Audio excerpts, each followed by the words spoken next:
Hi, இன்னைக்கு நம்ம வீடியோல கோகுலாஷ்டமி ஸ்பெஷலா நம்ம ரிப்பன் முறுக்கு டிஃப்ரெண்டான ஒரு மெத்தட்ல எப்படி செய்யறதுன்னு பார்க்கலாம். Welcome to Akila's cooking station.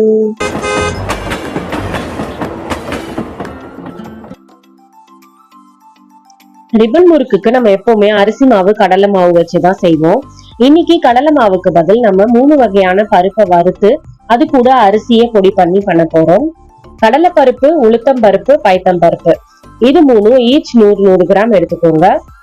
வீடியோல காமிச்சிருக்க மாதிரி எல்லா பருப்பையும் தனித்தனியா சட்டியில போட்டு மீடியம் ஃபிளேம்ல வச்சு நல்லா செவக்க வறுத்து எடுத்துக்கணும். நல்லா செவக்கிற வரைக்கும் வறுத்தாதான் நல்ல வாசனையா இருக்கும். அதே மாதிரி 3 பருப்பையும் தனித்தனியா தான் வறுக்கணும், ஒன்னா போட்டு வறுக்க கூடாது.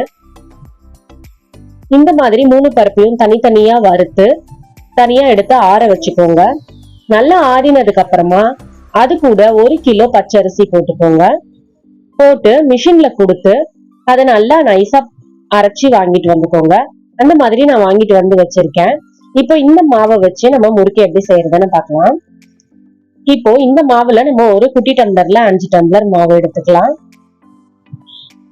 இப்போ இந்த மாவுக்கு நல்ல பெரிய ஸ்பூன்ல 1.5 ஸ்பூன் பட்டர் போட்டுக்கலாம்.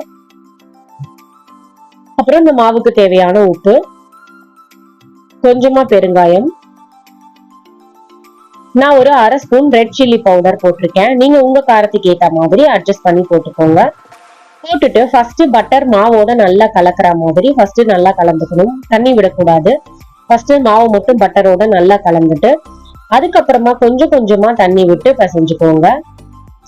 நிறைய தண்ணி ஊத்திடக்கூடாது. தேவையான அளவுக்கு கொஞ்சம் கொஞ்சமா தண்ணி தெளிச்சு இந்த மாதிரி நல்லா டைட்டா மாவு பிசைஞ்சுக்கணும்.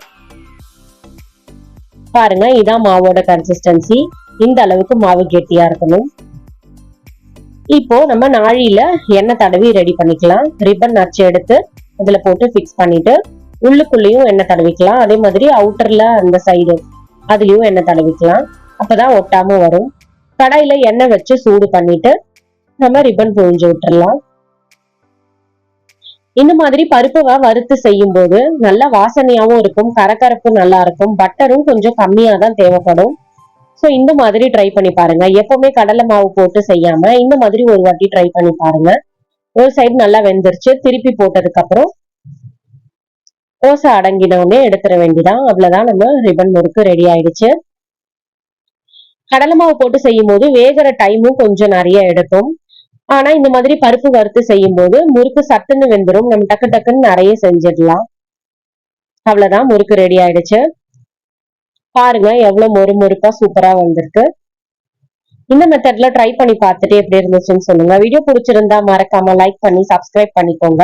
அடுத்தடுத்து கோகுலாஷ்டமிக்கான அடுத்த பட்சணங்கள் வந்துகிட்டே இருக்கு. நல்லா சாப்பிடுங்க, நல்லதையே சாப்பிடுங்க. அடுத்த வீடியோல பார்க்கலாம். பாய்.